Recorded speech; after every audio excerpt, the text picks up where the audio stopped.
Hello friends, welcome to Telugu tech pro YouTube channel. Friends, ఇప్పటి వరకు మీరు మీ నేమ్ తోటి ఏ విధంగా రింగ్ టోన్ క్రియేట్ చేసుకోవచ్చు అనే దాని గురించి మీరు మన ఛానల్లో చూసే ఉంటారు. ఈ రోజు ఈ వీడియోలో మనం దేని గురించి మాట్లాడుకోబోతున్నామంటే, మీరు ఎవరి పేరు మీద అయినా సరే బర్త్డే విషెస్ ని క్రియేట్ చేయొచ్చు అనమాట. అవును ఫ్రెండ్స్, దీనికోసం ఎటువంటి అప్లికేషన్ యూజ్ చేయాల్సిన అవసరం లేదు. సింపుల్ ఒక సైట్ ఉంటుంది, అందులోకి వెళ్ళి మీరు ఎవరి పేరు పైన అయితే బర్త్డే విషెస్ ని క్రియేట్ చేసుకోవాలనుకుంటున్నారో వాళ్ళ నేమ్ అందులో ఎంటర్ చేస్తే చాలు, ఆటోమేటిక్ గా మనకి అక్కడ బర్త్డే విషెస్ అయితే క్రియేట్ అయ్యి వచ్చేస్తాయి అనమాట. సో మీరు ఆ విషెస్ ని వాళ్ళకి సెండ్ చేసినట్టయితే వాళ్ళు కూడా కూల్ గా ఫీల్ అవుతారు. అరే, నా పేరు పైన కూడా ఈ విధంగా సాంగ్ ఉందని చెప్పేసి కంపల్సరీగా షాక్ అయిపోతారు. సో అది ఏ విధంగా క్రియేట్ చేయాలి, ఎలా చేసుకోవాలి అనే దాని గురించి డీటెయిల్ గా ఇప్పుడు నేను మీకు చెప్తాను. సో దానికంటే ముందు అయితే మీరు ఇప్పటి వరకు చూస్తున్న ఈ వీడియోని ఇంకా లైక్ చేయకపోతే లైక్ చేసేయండి. అలాగే మన ఛానల్ ని ఇంకా సబ్స్క్రైబ్ చేసుకోకపోతే సబ్స్క్రైబ్ చేసుకొని పక్కనే ఒక బెల్ ఐకాన్ వస్తుంది, దానిపైన ట్యాప్ చేసి ఆల్ పైన సెలెక్ట్ చేసుకోండి ఫ్రెండ్స్. ఫైనల్ గా మీరు కూడా ఈ విధంగా బర్త్డే విషెస్ ని క్రియేట్ చేసుకోవాలి అనుకుంటే ఆ సైట్ కోసం మీరు ఎక్కడ వెతకాల్సిన అవసరం లేదు. ఇప్పుడు మీరు చూస్తున్న వీడియో యొక్క టైటిల్ పైన ఈ విధంగా ప్రెస్ చేయగానే కింద మీకు డిస్క్రిప్షన్ ఓపెన్ అవుతుంది. ఇక్కడ యాప్ లింక్ అని కనిపిస్తుంది కదా, ఇక్కడ సైట్ లింక్ అని ఉంటుంది. సింపుల్ దాని పైన ప్రెస్ చేయండి. మీరు ఆ సైట్ లింక్ పైన ప్రెస్ చేయగానే మీకు ఇటువంటి ఒక సైట్ అయితే ఓపెన్ అవుతుంది. ఇక్కడ సింపుల్ మీరు ఏం చేయాలంటే మీ నేమ్ ఇక్కడ వేసేసి మీరు సర్చ్ చేసుకోవాలి. మీ నేమ్ పైన ఆల్రెడీ ఏమైనా బర్త్డే విషెస్ ఉన్నాయా లేదా అని చెప్పేసి. ఇక్కడ సింపుల్ నేను నా నేమ్ అయితే ఇక్కడ ఎంటర్ చేస్తున్నాను, నవీన్ అని చెప్పేసి. ఇచ్చేసిన తర్వాత ఇక్కడ సింపుల్ సర్చ్ బటన్ కనిపిస్తుంది కదా,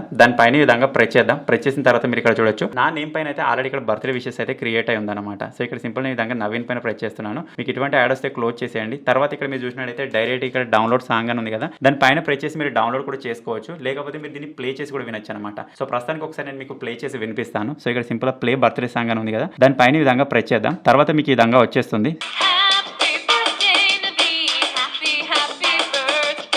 చూసారు కదా ఫ్రెండ్స్, ఈ విధంగా అయితే మనకు క్రియేట్ అయ్యి వచ్చేస్తుంది. మీరు కావాలనుకుంటే డైరెక్ట్గా ఇక్కడ డౌన్లోడ్ అని ఉంది కదా, దానిపైన ప్రెస్ చేసి దీన్ని డౌన్లోడ్ చేసుకోవచ్చు. లేకపోతే 3 డాట్స్ పైన ప్రెస్ చేసి ఇక్కడ డౌన్లోడ్ అని వస్తుంది, దీనిపైన ప్రెస్ చేసినా కానీ ఇది ఆటోమేటిక్గా మన మొబైల్లోకి ఈ విధంగా డౌన్లోడ్ అవుతుంది. తర్వాత మీరు దాన్ని సింపుల్గా ఎవరికైతే సెండ్ చేయాలనుకుంటున్నారో వాళ్ళకి సెండ్ చేసేయచ్చు అనమాట. సో అవతల వాళ్ళు కంపల్సరీగా షాక్ అయిపోతారు, అరే ఏ విధంగా ఇలా క్రియేట్ చేసామని చెప్పేసి మిమ్మల్ని కూడా అడుగుతారు అనమాట. సో ఈ సైట్లో ఈ మాత్రమే కాకుండా ఇంకా చాలా ఆప్షన్స్ అయితే ఉంటాయి. దానికోసం ఇక్కడ సింపుల్ 3 డాట్స్ పైన ప్రెస్ చేసి దీన్ని డెస్క్టాప్ మోడ్లో పెట్టండి. ఇక్కడ సింపుల్ గాట్ ఇట్ పైన ప్రెస్ చేయగానే మీరు ఇక్కడ చూడొచ్చు, మనకి ఇందులో ఇంకా ఏజ్ క్యాలిక్యులేటర్ ఉంటుంది, ఇంకా చాలా ఆప్షన్స్ అయితే ఉంటాయి. సో ఏజ్ క్యాలిక్యులేటర్ గురించి చాలా మందికి తెలిసే ఉండొచ్చు, తెలియని వాళ్ళ కోసం నేను ఇక్కడ చెప్తున్నాను. ఇక్కడ సింపుల్ మనకు బర్త్డే క్యాలిక్యులేటర్ ఉంది కదా, దానిపైన ఈ విధంగా ప్రెస్ చేస్తున్నాను. ప్రెస్ చేసిన తర్వాత ఇక్కడ మన బర్త్డే ఎంటర్ చేసినట్టయితే మన ఏజ్ ప్రజెంట్ డేకి ఎంత ఉంది అని చెప్పేసి మనకి ఇక్కడ చూపిస్తుంది అనమాట. ఫర్ ఎగ్జాంపుల్ కోసం మీరు ఇక్కడ చూసినట్టయితే date of birth this year అని చెప్పేసి ఉంది కదా. సో పైన వచ్చేసి మనం డేట్ ఎంటర్ చేసుకోవాలి. అంటే మీ డేట్ ఆఫ్ బర్త్ మంత్ కానీ డే కానీ ఇయర్ కానీ అది ఎంటర్ చేసి సరిపోతుంది. కింది వచ్చేసి బై డిఫాల్ట్ మనకు ఇప్పటికైతే ఉంటుంది అనమాట. సో ఇక్కడ సింపుల్ మీరు టెల్ మీ నౌ పైన ఈ విధంగా ప్రెస్ చేయగానే ఆటోమేటిక్గా మీ ఏజ్ ఎంత అని చెప్పేసి ఇక్కడ చూపిస్తుంది. ఎన్ని సంవత్సరాలు ఉన్నారు, ఎన్ని మంత్స్ ఉన్నారు, వీక్స్, డేస్, అవర్స్, సెకండ్స్, ఇప్పటి వరకు మీరు ఎన్ని సెకండ్స్ మీరు పుట్టి అవుతుంది అని చెప్పేసి ఇక్కడ నుంచి తెలుసుకోవచ్చు. సో ఈ విధంగా ఇందులో ఇంకా డిఫరెంట్ ఆప్షన్స్ అయితే ఉంటాయి. ఇక్కడ నుంచి మీరు కావాలనుకుంటే వాటన్నిటిని ట్రై చేయొచ్చు. సో ఫైనల్ గా మీరు కూడా ఎవరి బర్త్డే కోసం అయితే విషెస్ క్రియేట్ చేయాలనుకుంటున్నారో వాళ్ళ నేమ్ కింద కామెంట్ చేయండి, చూద్దాం ఎంతమంది కామెంట్ చేస్తారో. సో ఫైనల్ గా ఈ సైట్ గురించి మీకు ఇంత ముందే తెలుసా, ఇప్పుడే కొత్తగా తెలుసుకున్నారో కూడా కింద కామెంట్ చేయండి. సో ఈ చిన్న సైట్, ఈ చిన్న వీడియో కనుక మీకు నచ్చినట్టయితే ఈ వీడియోని లైక్ చేయండి, షేర్ చేయండి. ఇటువంటి మరిన్ని ఇంట్రెస్టింగ్ వీడియోస్ కోసం మన తెలుగు టెక్ ప్రో ఛానల్ని సబ్స్క్రైబ్ చేసుకొని ఫాలో అప్లో అయితే ఉండండి. Thank you for watching friends, take care, by by.